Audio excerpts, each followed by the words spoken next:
Chapitre 12. La fuite. Je suis morte de fatigue, mais l'anxiété m'empêche de dormir. À mes côtés, Johanna sanglote dans un demi-sommeil provoqué par la piqûre de calmant administrée par les secouristes. Les autres filles pioncent, épuisées après les épreuves de la journée.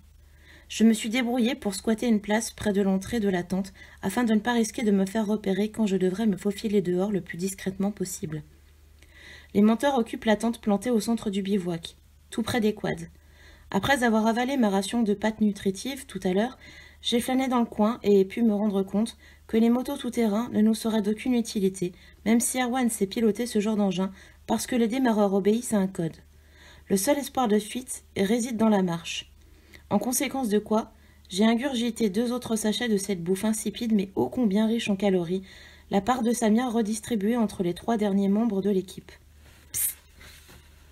Je me redresse et sors de mon sac de couchage. Je prends le temps de lasser mes rangers, puis je me glisse à 4 pattes sous le rabat de la tente. Ma blessure se rappelle à mon bon souvenir après un court moment de répit. Je serre les dents. Psst. Le signal provient de derrière la tente. Je la contourne sur la pointe des pieds. Aucun bruit, sinon l'écho de quelques ronflements ne trouble le silence de la nuit. Erwan est allongé dans l'herbe humide, à plat ventre. Il me fait signe de l'imiter.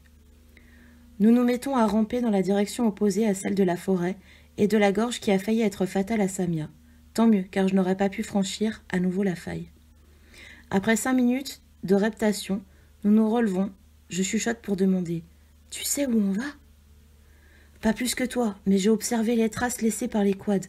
Elles partent par là, conclut-il en indiquant le voile ténébreux tombé avec la nuit sur le sommet du pré. Le croissant de lune visible au-dessus des montagnes éclaire juste ce qu'il faut pour ne pas se prendre les pieds dans un bouquet de chardons, mais guère plus. Le ciel paraît couvert, aucune étoile ne brille, la température est plutôt frisquette à cette altitude. Et s'il lance les quads à nos trousses ? Possible, admet Erwan. Si un des menteurs parvient à les réparer, j'ai arraché tous les fils que je pouvais atteindre sous les tableaux de bord avant de venir te chercher. Malin ça, je n'y aurais pas pensé. Décidément, Erwan est un garçon surprenant, plein de ressources, comme le coup du couteau volé me l'a déjà prouvé. Alors en route, on finira bien par arriver quelque part. Quand le premier éclair déchire la nuit, mon moral chute encore d'un cran pour atteindre le niveau de mes chaussettes. Merde, il ne va pas se mettre à pleuvoir en plus. Le grondement du tonnerre roule sur le versant de la montagne en face de nous, pareil à une avalanche sonore. Tu l'ouvres toujours pour te plaindre, constate Erwan maussade. Je ne peux pas lui donner tort depuis notre départ, je n'ai cessé de jurer à voix basse chaque fois que je me tordais une cheville dans un creux du sentier tracé à travers pré, ou qu'une branche me griffait les joues quand nous coupions à travers bois. J'en peux plus, j'en ai marre, je voudrais me poser un peu. On est encore trop près du bivouac, on avance trop lentement. Je suis sûre qu'on n'a pas fait plus de 3 kilomètres. Je sens comme un reproche dans l'air qui se charge d'électricité, et ce n'est pas seulement dû à l'orage qui se prépare au-dessus de nos têtes. Tu comptes continuer toute la nuit ? Tu dors jamais ou quoi ? À quoi tu carbures, bon sang ? J'ai dit ça sans réfléchir, comme une remarque que je m'adressais à voix haute. La réaction d'Erwan est largement démesurée. Il plie le net, fait volte-face et m'agrippe par le haut des bras, appuyant sur ma plaie. Une vague de douleur déferle dans tout mon corps. Je me raidis tandis qu'il commence à me secouer.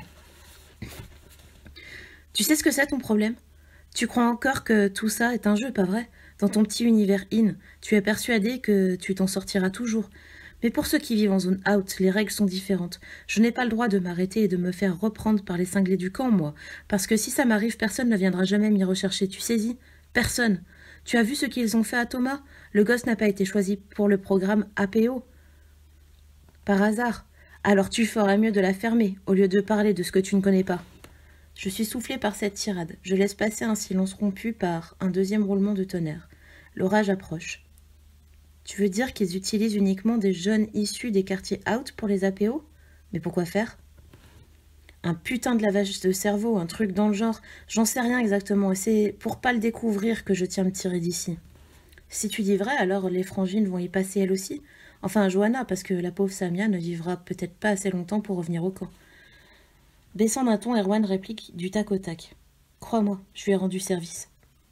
Il me faut quelques secondes pour digérer le sens caché de ses paroles. Quand l'évidence me frappe, je m'arrache à l'étreinte du garçon en m'écriant.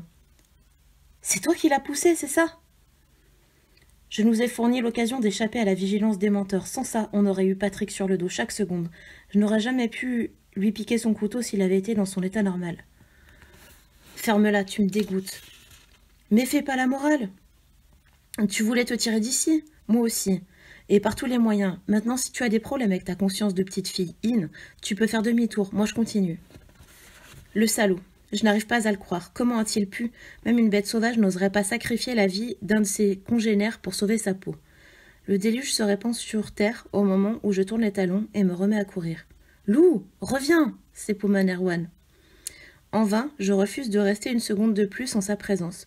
Je nage en plein cauchemar, et ce n'est pas seulement une image. Avec toute cette flotte, le vent violent qui s'est levé pour faucher les prés autour de moi, je pourrais me croire ballottée par les flots d'une mer démontée. Erwan est cinglé et dangereux. Je regrette de m'en être fait un allié, d'autant plus qu'il y a eu ce baiser forcé sous la tente qui me laisse un drôle de goût en bouche. Loin de moi, un rayon lumineux balaie l'obscurité, le faisceau d'une torche qu'on promène en un lent et régulier va-et-vient. Je suis presque soulagée que notre fuite ait été sitôt découverte. Sans cesser de courir, j'agite les bras et lance un appel. « Ici, ohé !» Mais le tonnerre rugit encore une fois, et l'écho prolonge son cri qui ne meurt pas. Ma semelle ripe dans l'herbe trempée, je perds l'équilibre, et part en culbute, incapable de ralentir mes roulades jusqu'au choc final contre quelque chose de solide et qui résonne. Bong! Des paillettes et des étincelles tourbillonnent sous mon crâne. J'ai dû m'évanouir un moment. Je suis immobilisée, couchée sur le dos, face à l'averse. Les nuages se sont éparpillés avec le vent, révélant un pan de ciel étoilé et un gros quart de lune. J'y vois assez pour distinguer le vieil abreuvoir rouillé qui a arrêté ma chute. En tâtonnant, je m'agrippe à son rebord pour m'asseoir. J'ai l'air en un seul morceau, ce n'est déjà pas si mal.